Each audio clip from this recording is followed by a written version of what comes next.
Hey YouTube, just coming to you guys real quick to talk to you about, I guess, some things that have been discussed a lot in the natural community, but people, I don't know. I just felt like maybe I needed to make a video. But what I want to talk about first thing is why lock extensions are offensive to some of us with locks, and also just what the differences with locks and loose natural hair, why it's a journey for a lot of people and not simply just a hairstyle. So for a lot of people, locks are not simply a hairstyle because it is a representation of themselves, their, whether it be their spiritual selves or their, what's going on, whatever earthly issues are going on. They make a conscious decision to dedicate their lives to God, just kind of almost along the lines of what I've done, except I'm not, Rastafari, but make a conscious decision to dedicate their lives to God, and that includes dedicating your hair to God. You will separate yourself from the world and never cut your hair. So right off the bat, for a lot of people, or how locks began, it didn't begin as a hairstyle. That's the main thing. Locks didn't begin as a hairstyle. Locks began as, they meant something. They were a part of a resistance, a rebellion against an oppressor. They represented people's faith, and, what they chose to do with their lives, how they chose to live their lives. So that's first thing. So it's for those people who it means that to them. It's not even, I'm kind of in the middle. There are three sections to the spectrum. There's a far end where, that's what your locks mean to you. So lock extensions, period, are offensive. And then there's the other end of the spectrum where, oh, it's just a hairstyle, it's nothing. And then there's me right here in the middle. Locks are absolutely not just a hairstyle, but I am not offended by lock extensions themselves. What I am offended about, or what I am offended by, is the deception. I absolutely put time and effort into my locks, just like with anything, just like, with a job. If you have been working your butt off and it's the slacker who gets the promotion, you would be offended. It's not jealousy. It's not any of that. It's offense. I have been working my behind off, and this slacker is getting all this recognition. I have been growing my hair. I took this big leap, and 6, 7, 10, 15, 23. I think the person who I don't know her personally, but the date I've heard the longest, I think Narissa, excuse me. She said she's been growing her locks 23 years, I think, and that's like the longest I've ever heard.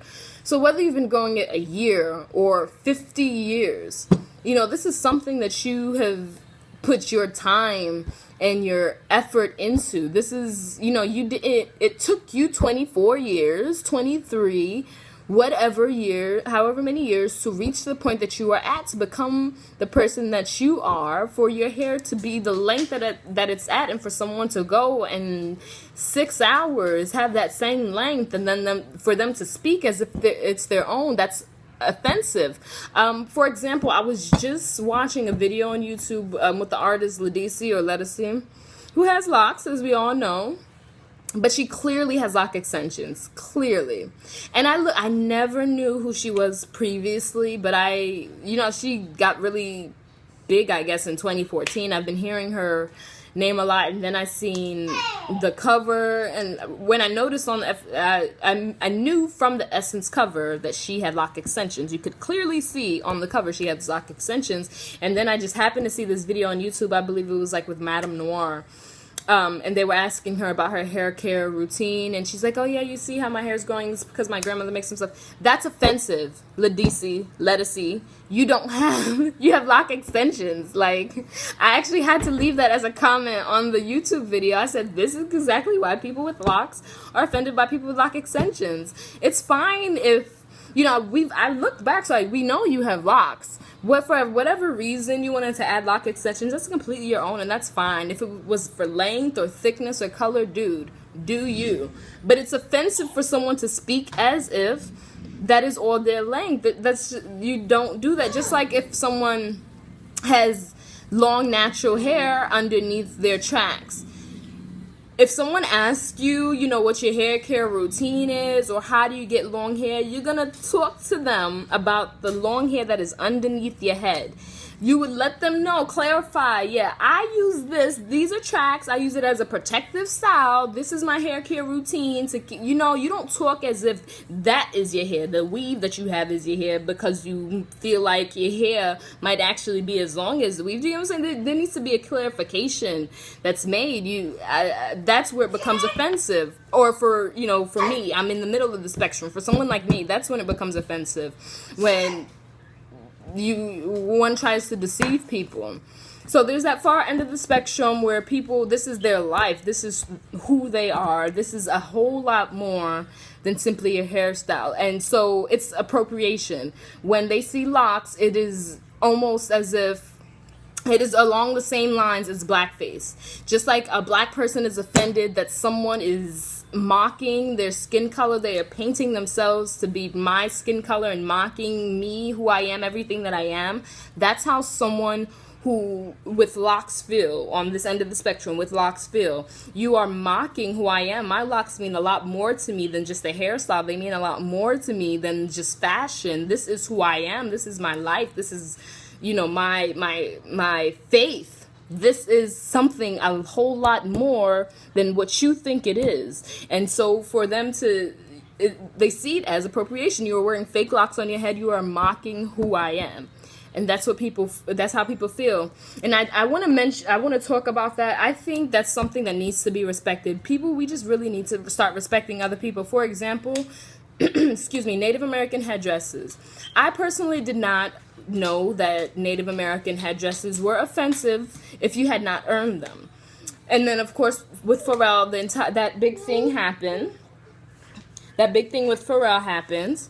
And, you know, so now I know. Once you know better, you do better. But here comes Khloe Kardashian rocking a Native American headdress just like a week or two later. That's disrespectful. That's offensive. That's when it becomes offensive, because if you know better, you do better. And if you choose not to do better, then you're choosing to disrespect someone. Just because that may not be who you are, may not be who you believe. You can't dictate what somebody else respects. You can't say that's another thing that's offensive it's probably offensive.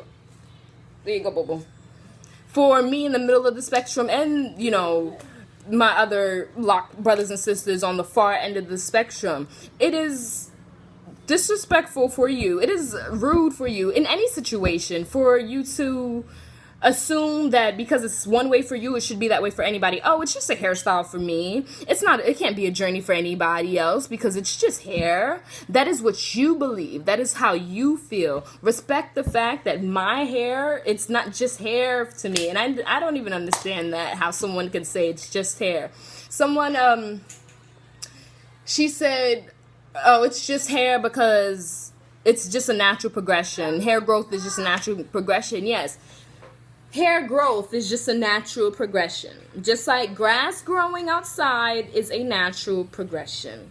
But once you plant some seeds, once you take the time to cultivate that plant and knowing that it's going to eventually lead to the day where you need to harvest that plant, just like I have taken the time to put these locks in my head, and some, you know, even if it wasn't done the way that I did it, where I actually manipulated, I planted the seeds, you know, twisted my hair up and then took off. If it was just freeform, it didn't matter. I have been growing and cultivating my locks for a very long time. Why would they not mean something to me? If I were to grow a tree right now, if you were to grow a plant outside, it would mean something to you. Somebody couldn't tell you, oh, it's just a plant. Oh, it's just a whatever. You can't tell someone that. You shouldn't tell yourself that. That's what I'm saying. If you take the time to, if you allow yourself to put that much time into something, then no, it's not just what it is. If I had no locks, but I grew a plant, no, it's not just no plant, and I wish somebody would cut it. And you telling me that the hair on my head is just hair?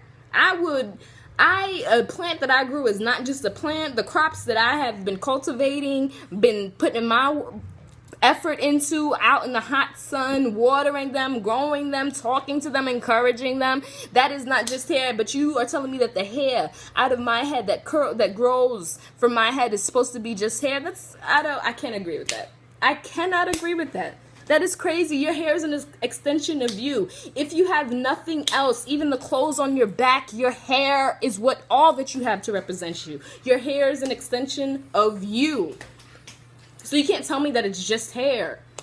You cannot tell me that it is just hair.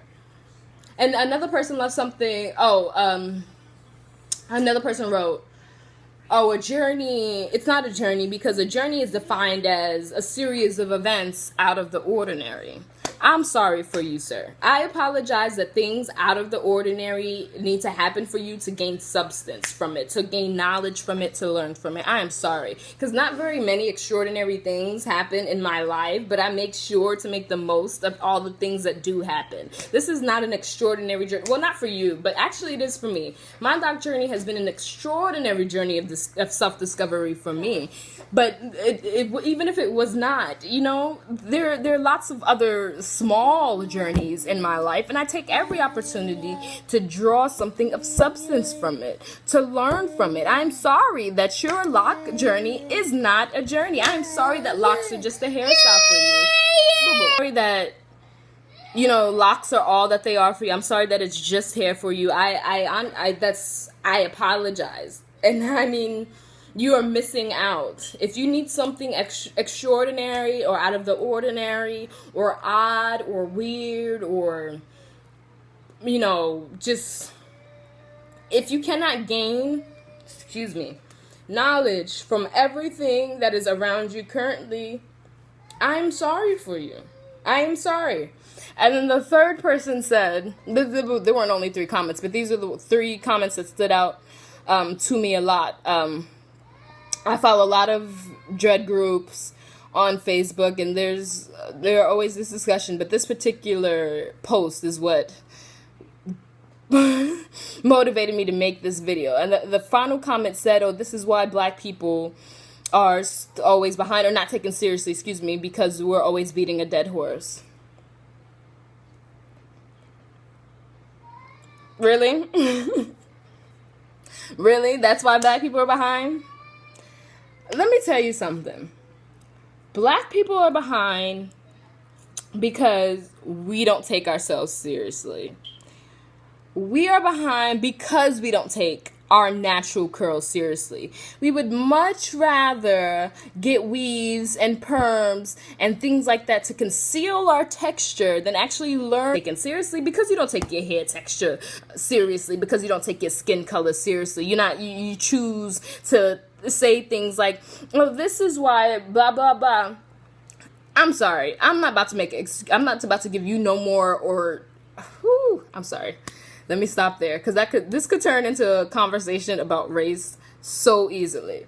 But let's not make ignorant statements like that. That's why black people are behind. Black people are behind because we need to take ourselves more seriously. Maybe if you took yourself more seriously, maybe if you took your hair texture more seriously, your skin color more seriously, maybe you would know thyself. Maybe you would be a little bit more realistic about what's going on in America today, in the world today.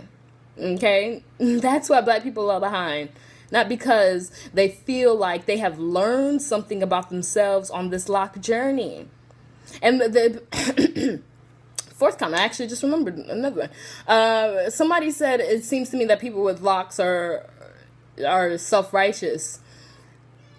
I'm going to give you my personal experience. Along this journey, I have learned a lot about myself. So I don't think it's that, you just have locks, you get self-righteous. I think on any transition where you're learning about yourself, whether you're transitioning from loose natural hair to locks, or from perm to loose natural hair, you are, learning new things. You're discovering new things. You're changing your habits, your lifestyle. You're learning more about yourself. And with that, with knowledge of self comes self-esteem. You feel more confident. You know who you are. So I don't think that it's people with locks feel self-righteous. Just that it just so happens that a lot of people with locks seem to find themselves. You know, that could happen with locks. It could happen with loose natural hair. If you find yourself, you are more confident in yourself. You know who you are. You know, you feel like you can stand up and play with the big boys. Like, you know who you are. You are just as important as everybody else in this world. Once you feel that way, that's how you carry yourself now. I swear, things have changed a lot for me. I used to, actually, I think I still do that. But it's just because I feel like I trip. I used to look down at my feet when I walk. I still do. Like I said, I feel like I trip. But before, it wasn't just because I felt like I trip. I didn't want to look up. And I don't know, I just felt exposed, I guess. I didn't want to look up and have everybody see my face and, you know, just be aware of me coming. I don't know, it was just something weird. I've always been that way since I was a kid. It just always bothered me that if I were to be looking in the direction that I were walking, anybody could just turn and see my face. You know, it always bothered me. But ever since not getting locks, but discovering myself what locks, you know, I happened to get locks. Like I said, you guys know in my previous video, I was already on a spiritual journey, and I happened to get locks, and just things that just started, it's like a domino effect. Things just start, you just start knowing what to research, what to look into, and things are just different. You just think differently. So now when I walk with my head held high, except when I feel like I need to be looking at my feet because I'm unfortunately clumsy. But, you know, that is the only reason I look down now. I don't care if you look up and you see my face, because you're going to be seeing a proud black woman. And before, when I used to say my people, I used to be talking about Haitian people. You know, that's who I was concerned with the empowerment of Haitian people. But now that I've looked farther back, me being Haitian, that's only halfway back into my ancestry. I've gone further back. You know, now when I say my people, I'm not just talking about Haitian people. I'm talking about all people, my black people, my people. You know, that gives me a greater sense of importance, to know where I am, to know where I come from, to now know where I'm going. I mean, I have, you know, my career goals, but I have the usual stuff. What I want to do that would benefit, or I guess not. I want to be a teacher, so it wouldn't only benefit me, but now I have other things that I want to do in life. I don't want to just be a teacher and influence people that way. That's why I did want to be a teacher. I want to teach freshmen and seniors because those are critical moments in a person's lives. But now I want to do more. I want to find a way to influence you more. So yes, I want to be a teacher so that I can influence students of all races, but I also want to do something within my community as well. And that's just what knowing yourself brings you. So it's not that we feel like we're self-righteous, but you would feel just as confident in yourself if you knew yourself. I can't. Don't ask anybody to apologize for knowing themselves. You can't. But let me go ahead and wrap this video up. I hope I kind of went off track there.